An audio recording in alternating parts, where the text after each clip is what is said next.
Good evening friends. చూడండి, ఇదైతే మా పొలం గనిలో ఉన్న సీతాఫలం చెట్టు అండి. చెట్టు ఇంకా కాయలు అయితే ఉన్నాయి. మేమైతే చూడలేదు. చూడండి ఫ్రెండ్స్, అన్ని గోవులు ఏమైతే తినేసాయి, కొన్ని అయితే ఉన్నాయి. కోసుకొని పోతే మాగుతాయండి.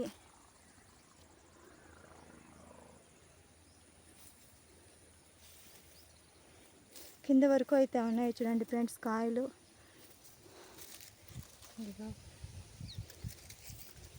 వీటికి నీళ్ళు లేకుండా సరిగా అయితే రాలేదండి. పైన కాయని చూడండి ఫ్రెండ్స్, పెద్ద కాయ ఏదైతే ఏమో కొరకైతే తినేసింది. సగం కాయ అయితే ఉంది. ఇక్కడ కూడా చూడండి, కాయలు అయితే కొరుకొని తినేసాయి.